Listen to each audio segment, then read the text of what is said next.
po yung tatlong pusa namin. Dahil po malalaki na. Oo. At yan po si Kimi, pusa nanay. Ano, aso pa yan? Ano? Kahit pa ako, baka ako kagatin mo. Po sila. Yan po yung titraining natin bantay sa sisiw ng bibig. Ayan. Ito pong puti, si maliwanag. Ito. Maliwanag yan.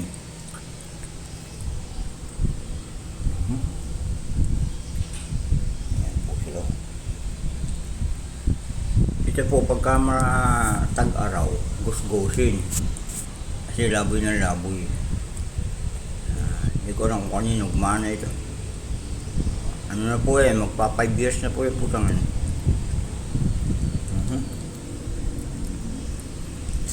Po sila.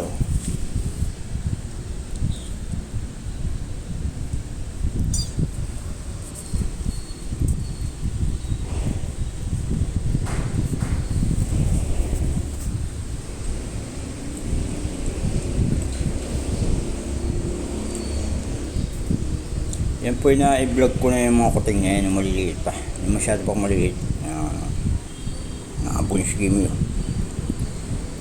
Yan po.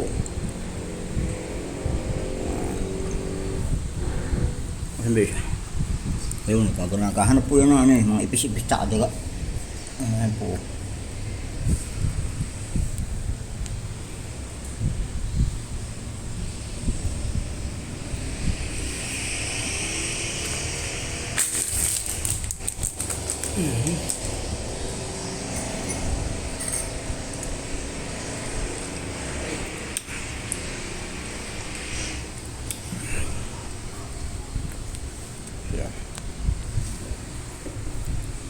Pakita ko po sa inyo ang ating saging.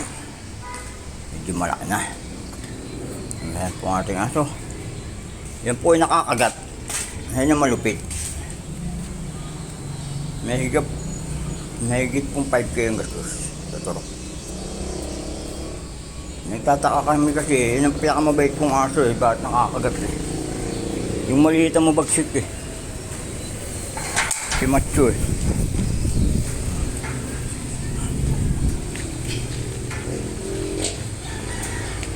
po ang saging.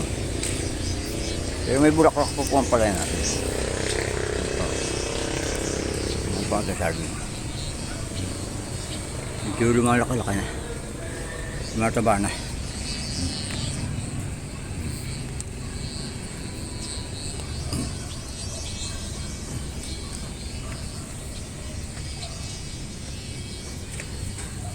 Ito po ang ating halamang gamot to. Yung bulaklak na po. Yan po. Mga busog po ang ating bibi Yan po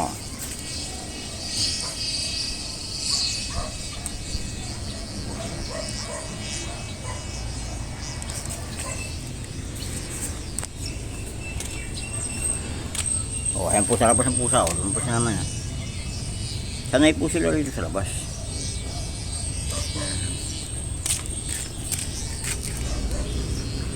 Nagpapaaraw po sila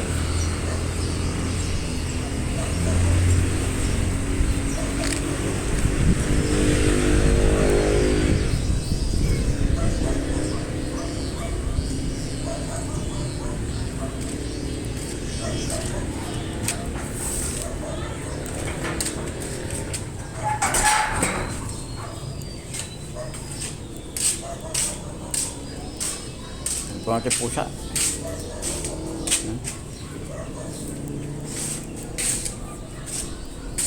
Ito po ating ibang video.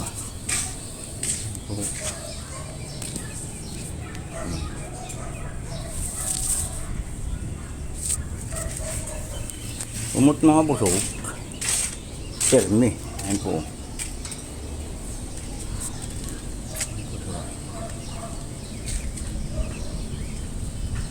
Ito po ang ating itlog sa incubator. Nabawasan na po ito.